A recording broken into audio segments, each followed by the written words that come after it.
गरीब स्टूडेंट्स के लंबे बालों से नफरत करने वाली टीचर। अरे अरे सीधी खड़ी हो जा। पता है ना, चोटी बना रही हूँ। एक तो इतने लंबे बाल हैं कि चोटी बनाते बनाते आधा घंटा तू ही खा जाती है।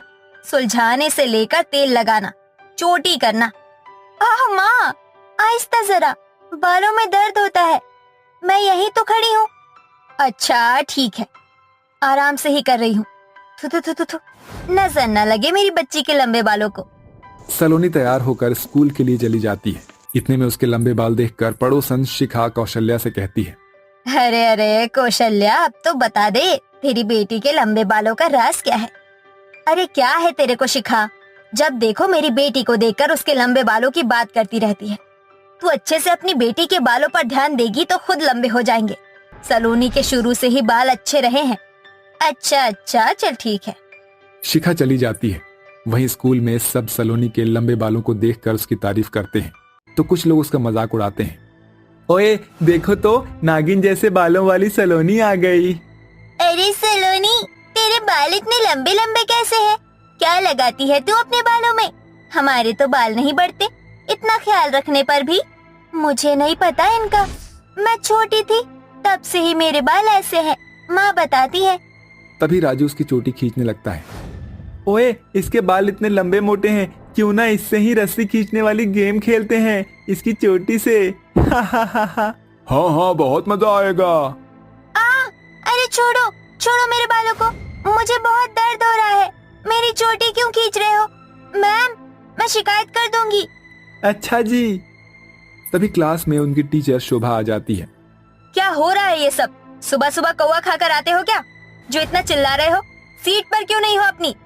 Sorry ma'am. Good morning ma'am. Sit down. आइंदा से मुझे सुबह सुबह क्लास से बाहर चिल्लाने की आवाज आई तो सबको मुर्गा बना दूंगी। पर मैम, बॉयज ही मुर्गा बन सकते हैं ना, गर्ल्स तो मुर्गा बनेगी ही नहीं, है ना? लगता है मैम को हिंदी ग्रामर नहीं आती। अच्छा राजू मिहिका, स्टैंड अप। बताती हूँ तुम्हें मैम को क्या आता है क्या नहीं आता। जाओ बाहर जाकर दोनों मुर्गा और मुर्गी बन जाओ। Ma'am sorry. No sorry worry. और राजू, तुम सलोनी के बाल भी खींच रहे थे ना? क्या बोल रहे थे? रस्सी वाली गेम। बताती हूँ मैं तुम्हें।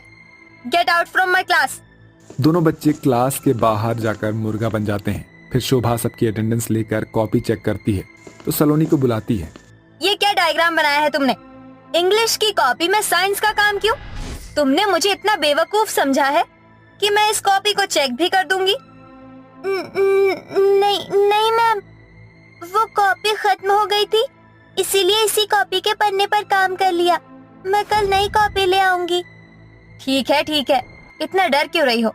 मैं तुम्हें मार थोड़ी रही हूँ जो आंखों से आंसू निकाल रही हो। मुझे पता है तुम्हारी माँ इधर उधर लोगों के घर में काम करती है, गरीब हो, इसलिए कुछ नहीं कह रही हूँ। और ये चोटी का क्या राज है? तुम्हारे बाल इतने अच्छे कैसे हैं? वैसे गरीब हो और बाल देखकर ऐसा लगता है तुम्हारी माँ ने सारे पैसे फूंक दिए हो इन पर। नहीं नहीं मैम, शुरू से ही मेरे बाल ऐसे हैं और मेरी माँ मेरे बालों का ज्यादा ख्याल रखती है, इसलिए अच्छे हैं। अच्छा, अपनी मम्मी को भी बोल दो, मेरे बालों का ख्याल रख लेंगी, मालिश कर देंगी। चलो जाओ सीट पर, कल कॉपी आ जानी चाहिए। जी मैम। सलोनी सीट पर जाकर काम करने लगती है। अगले दिन सारे बच्चे क्लास में अपनी फेवरेट टीचर शोभा का वेट कर रहे थे। दरअसल वो पढ़ाने में बहुत अच्छी थी, बच्चों की गलती सुधारती थी। कुछ देर बाद प्रिंसिपल एक नई टीचर अवनी, जिसके छोटे बाल थे, उसे लेकर आता है। बच्चों, इतनी देर से तुम सब क्या कर रहे थे? सर, नेक्स्ट चैप्टर रीड कर रहे थे। अब से आपकी शोभा मैम नहीं आएंगी, किसी इमरजेंसी की वजह से वो चली गई हैं। आपके सारे सब्जेक्ट अब से अवनी मैम पढ़ाएंगी, ठीक है? जो ना आए वो बता देना, और कोई शैतानी नहीं करनी है, समझे? जी सर। अवनी, ये क्लास अब तुम्हारे हवाले है। बच्चों का अच्छा रिजल्ट आना चाहिए। All the best. जी सर। प्रिंसिपल चला जाता है। तभी अवनी सारे बच्चों को घूर कर देखती है। बच्चे उसकी आंखों से ही डर जाते हैं। यार, ये मैम कितने गुस्से वाली लग रही है ना सलोनी? हाँ यार रोहन, तू क्यों मुझसे बात कर रहा है? तभी अवनी उनको फुसफुसाते हुए देख लेती है और फिर ए, लास्ट बेंच। ए लंबी चोटी वाली, आगे आओ। और तुम भी आ जाओ। क्या नाम है? दोनों बच्चे अवनी के पास खड़े हो जाते हैं। मैम, मेरा नाम रोहन है और ये सलोनी है। मैंने कुछ नहीं बोला था। सब इसकी गलती है। नहीं मैम, ये झूठ बोल रहा है। सबसे पहले इसने ही बोला था। तभी अवनीश सलोनी की चोटी और रोहन का कान पकड़ लेती है। क्या बात है? क्लास में न्यू टीचर आई है और तुम दोनों बदतमीजी कर रहे हो। Sorry ma'am, sorry. ये वाली मैम फीमेल है कि मेल? देखो तो इनके बाल रोहन जैसे लग रहे हैं। मिहिका की बात सुनकर सारे बच्चे हंसने लगते हैं, जिसमें सलोनी भी शामिल थी। इससे अवनी को और गुस्सा आता है, तो वो सारे बच्चों को बहुत देर तक हाथ खड़ा करवा देती है। अब अच्छा लग रहा है, पनिशमेंट पाकर और हंसो। बच्चों के हाथ दुखने लग जाते हैं। फिर कुछ देर बाद वो बच्चों को बिठा देती है और काम कराती है। अगले दिन लंच में कुछ बच्चे अवनी का मजाक उड़ा रहे होते हैं। ये न्यू मैडम कितनी परकटी से बालों की है। इससे अच्छा तो सलोनी के लंबे बाल हैं और मेरे भी। हाँ यार, ये क्यों आ गई हमारी क्लास में? तभी अवनी उनकी बात सुन लेती है। अच्छा, तो यहाँ तुम अपनी मैम की चुगली कर रहे हो। चलो क्लास में बताती हूँ। लंच ओवर होते ही अवनी राशि और हंसने वाले 2-3 बच्चों के बाल काट देती है, जिससे बच्चे रोने लगते हैं। अब बताओ कौन परकटी लग रहा है? ऐसा मजाक किया तो छोड़ूंगी नहीं। मेरे लंबे बाल, ये मैम बहुत गंदी है। इन्होंने मेरे लंबे बाल काट दिए। राशि सीट पर जाकर बैठ जाती है तो सलोनी उसे चुप कराती है। अवनी फ्रस्ट्रेशन में वॉशरूम में आकर कहती है, ये बच्चे भी मेरा यहाँ मजाक उड़ा रहे हैं। अपने इन बालों का दुख कम करने के लिए ही मैं यहाँ स्कूल में पढ़ाने आई थी। यहाँ भी यही सब मजाक। मेरे कम बालों की वजह से मेरा बॉयफ्रेंड मुझे छोड़कर चला गया। ऊपर से मैंने जितना भी तेल शैम्पू लगाकर ट्राई किया, उनसे मेरे बाल और झड़ गए। ये बच्चे मेरे इसी गुस्से के लायक हैं। वॉशरूम से आकर अवनी बच्चों को पढ़ाती है। ऐसे ही दिन गुजरते हैं। जो बच्चे हंसते हैं उन पर अत्याचार करती थी वो, उनके बाल काट देती थी या सजा देती थी। बिना गलती के भी वो एक दिन सलोनी के लंबे बाल काट देती है। तू ही है ना सलोनी? सलोनी, इसी के लायक है तू। चल सीट पर बैठ अपनी। मैंने कुछ भी नहीं किया था, फिर भी आपने मेरे बाल काट दिए। इतने छोटे बाल मेरे कभी नहीं थे। मेरे सामने रो के दिखाएगी तो बचे कुचे बालों को भी हटाकर गंजा कर दूंगी। चल जा सीट पर। सलोनी सीट पर आकर बैठ जाती है। घर जाकर सलोनी अपनी माँ को कटे हुए बाल दिखाती है, जिसे देखकर उसे गुस्सा आता है और सलोनी अपनी माँ को सब कुछ बता देती है। माँ, वो टीचर बहुत गंदी है। वो बच्चों को बहुत मारती है, परेशान करती है और मेरी तरह 2 लड़कियों के भी बाल काट दिए। ऐसे कैसे बाल काट दिए? कल मैं तेरी टीचर से बात करूंगी। अगले दिन कौशल्या और दोनों लड़की के पेरेंट्स आते हैं और अवनी को बहुत खरी खोटी सुनाते हैं। बताइए, आपने किस हक से मेरी बच्ची के लंबे बाल काट दिए? आप जानती भी हैं उसे अपने बालों से कितना प्यार था। आपके नहीं है, इसका मतलब ये नहीं आप दूसरों के साथ ऐसा करें। हाँ, कोई छोटी सी बात पर टीचर बच्चों के बाल काटती है क्या? कैसे करेंगी आप इसकी भरपाई?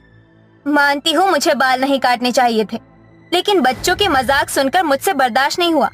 मैं डर गई थी कहीं मेरी यहाँ से नौकरी ना चली जाए, क्योंकि पहले ही मेरे पति मुझे छोड़कर जा चुके हैं मेरे बालों की वजह से। फिर भी गुस्से में ऐसा कौन करता है? माना कि आपकी लाइफ में प्रॉब्लम है, बच्चों को आपसे प्रेरणा लेनी चाहिए या डराना चाहिए? हाँ बताओ। मुझसे बहुत बड़ी गलती हो गई, मुझे माफ कर दीजिए। मैं जानती हूँ मेरी माफी से आपकी बेटियों के बाल पहले जैसे नहीं होंगे, पर मैं फिर किसी बच्चे के साथ ऐसा नहीं करूंगी। नहीं अवनी, मुझे तुमसे ये उम्मीद नहीं थी, इसलिए मैं तुम्हें अभी तत्काल प्रभाव से टर्मिनेट कर रहा हूँ। Sorry sir. अवनी की गलती की सजा उसे मिल जाती है। फिर वो मेडिटेशन क्लास लेकर अपने गुस्से पर कंट्रोल करती है। धीरे धीरे उसके बाल भी बढ़ने लगते हैं। वहीं उनकी पुरानी टीचर शुभा बच्चों को वापस पढ़ाने आ जाती है। इस कहानी से हमें सीख मिलती है कि अक्सर गुस्से में लिया गया फैसला हमेशा दूसरों के साथ खुद पर भी भारी पड़ता है, बिल्कुल वैसे ही जैसे अवनी के साथ हुआ। इसलिए हमेशा गुस्से पर काबू करें। अमीर घमंडी ननंद के ससुराल आई गरीब भाभी। मंगले जे दिले न चौड़िए, हंस हंस सूली उती चढ़े गबरू। मांग लीजिए दिल लेना चौड़िए, हंस हंस सूली उते चढ़े गबरू।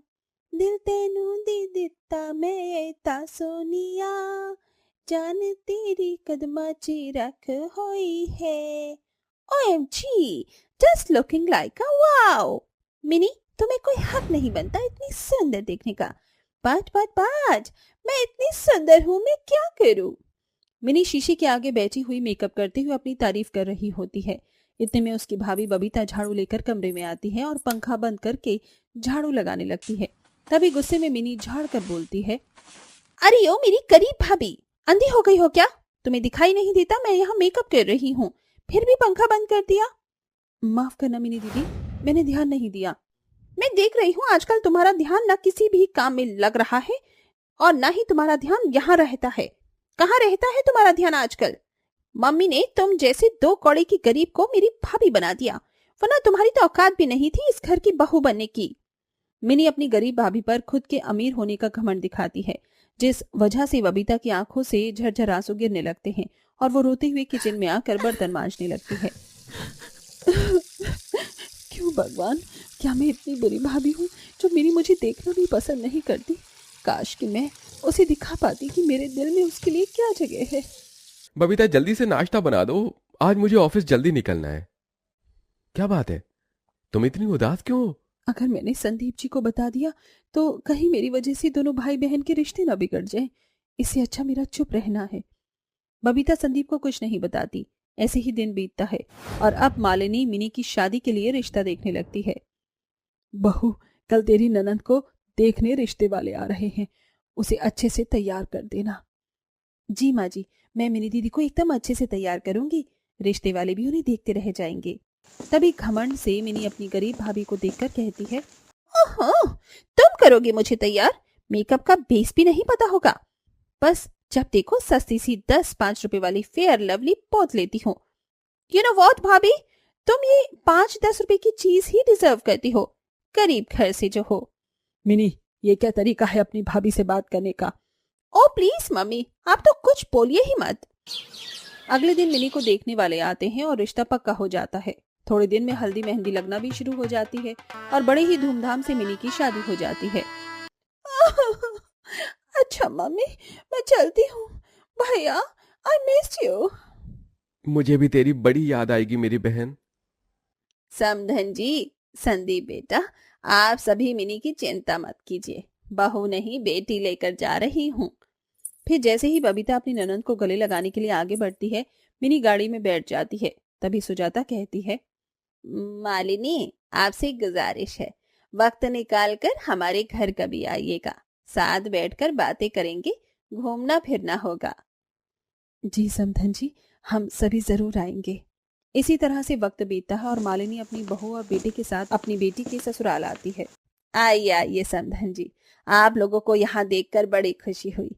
उफ, माँ को मेरी इस गरीब भाभी को मेरी ससुराल आने की क्या जरूरत थी? बबीता अपनी ननद की सास के पांव छूती है। प्रणाम माँ जी। खुश रहो बबीता बहू। ये देखकर मिनी की ननद चारों तंज कसती है। बबीता भाभी, बहू तो आपके जैसी संस्कारी होनी चाहिए। आपने कैसे आते ही मम्मी के पैर छुए, और एक आपकी ननद है यानी कि हमारी भाभी, ना तो वो कभी मम्मी के पाँव छूती है ना कभी साथ बैठती है, बस दिन भर लीपा पोती में ही लगी रहती है। आई मीन टू से मेकअप में। अपनी ननद को खुद पर ऐसे हंसता देखकर मिनी बुरी तरह से चिढ़ जाती है। चारों की बच्ची, इसे तो मैं बताऊंगी, मगर मेरी इस गरीब भाभी को भी मम्मी जी के सामने दिखावा करना था, वरना महान कैसे बनती। अरे बहू, ये तुम अपने आप में क्या बड़बड़ा रही हो? देखो, तुम्हारे मायके वाले ननद के ससुराल आए हैं, नाश्ता पानी तो कराओ। जी सासू माँ। फिर ननद उन्हें नाश्ता ला कर देती है, मगर अपनी गरीब भाभी के प्लेट में वो जानबूझकर सस्ता सा बिस्किट और 5 रुपए वाली नमकीन रख कर लाती है।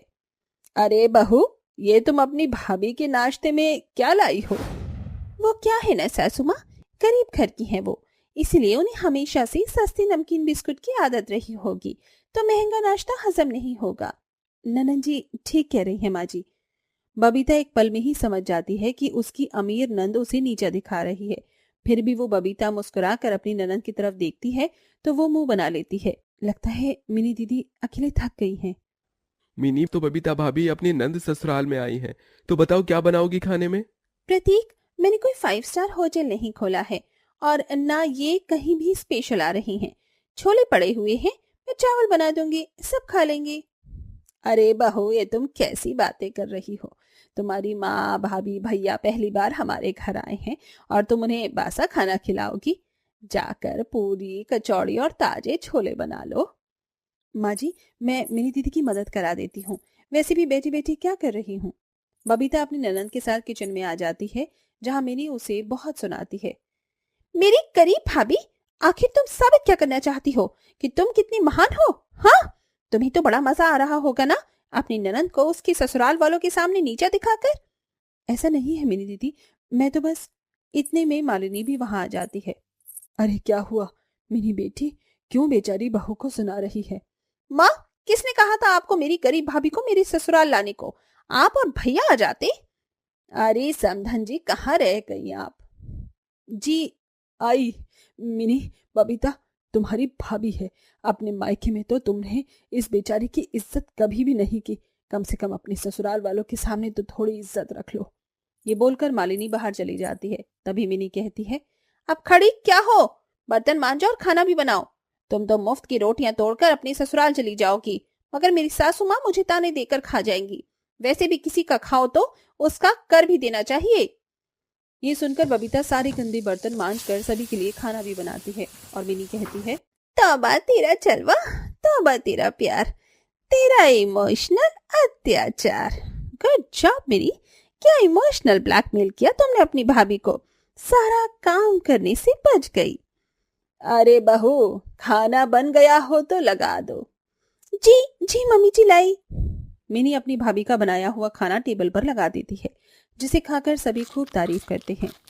अरे वाह मिनी बहू, आज तो तुमने बड़ा ही स्वादिष्ट खाना बनाया है, होटल भी फेल हो गया। एकदम ठीक है मामी, वरना तो भाभी रोटी जेल के कैदी के खाने लायक बनाती है, एकदम कड़क। पता नहीं आज इतनी सॉफ्ट पूरी कैसे बना दी। ये सारा खाना तो बबीता ने बनाया है। अब मैं अपनी बेटी की बुराई उसकी सास ननद से क्या ही करूं। अरे बहू, तुम क्यों दूर खड़ी हो, तुम भी बैठ जाओ, खाओ ना। सासू माँ, भाभी मेरे साथ बैठकर खा लेंगी। वैसे भी आप सभी के खाने के बाद मैं अकेले बैठकर खाऊंगी क्या? तो कोई चाहिए ना मुझे साथ में। और वैसे भी भाभी गरीब घर से है, तो इसलिए उन्हें इतनी महंगी मेज पर खाने की आदत नहीं है। इस तरह से अपने ससुराल वालों के सामने भी मिनी अपनी भाभी के गरीब होने का मजाक बनाती है, जो सभी को बहुत बुरा लगता है। अगले सुबह होते ही जब मिनी चाय बनाकर लाती है, तभी चारू चाय थोक कर कहती है, अथो भाभी, ये कैसी चाय बनाई है आपने? दूध का पता ही नहीं, ऐसा लग रहा है जैसे पानी में चीनी चाय पत्ती उबाल कर ले आई हो। आपके घर में क्या ऐसे ही गरीबों वाली चाय पीते हैं? समझ में नहीं आता कि मम्मी ने आप में क्या देख लिया। चारू, तुम्हारी हिम्मत कैसे हुई मेरे मायके वालों को गरीब कहने की? हाँ? मिनी गुस्से में उसे बहुत सुनाती है। तभी सुजाता कहती है, क्यों मिनी बहू, तुम्हें अपनी ननद का दिया एक भी ताना गवारा नहीं हुआ? तुमने कभी ये सोचा है कि तुम अपनी भाभी को ऐसे ही ताने देती रहती हो तो इस बेचारी पर क्या बीतती है? क्यों एक गरीब घर की बेटी ब्याहकर अमीर घर में आ नहीं सकती क्या? या उन्हें खुश रहने का हक नहीं है? फिर किसने हक दिया तुम्हें बार बार उसके माँ बाप को गरीब कहकर उस बेचारी को जलील करने का? सुजाता के झाड़ने पर मिनी का घमंड टूट जाता है और वो अपने किए पर पछताते हुए कहती है, भाभी मुझे माफ कर दो, मैं हमेशा आपको गरीबी का ताना देती रही, हर काम के लिए पीछे पीछे लगी रही, मगर मुझसे अपनी ननद का दिया एक ताना भी नहीं सहा गया। आप तो मेरे घर पर मेहमान बनकर आई थी और मैंने आपसे नौकरों की तरह काम कराया। मुझे माफ कर दो भाभी। किसी ने ठीक कहा है, दूसरों के दुख दर्द तकलीफ का एहसास तब होता है जब खुद पर बीतती है। बस मिनी दीदी, आपको पता है ना, मैं आपकी आंखों में आंसू नहीं देख सकती। बबीता अपनी ननद के आंसू पहुंचकर उसे गले से लगा लेती है और उनका बहुत अच्छे से खातिर भाव करती है।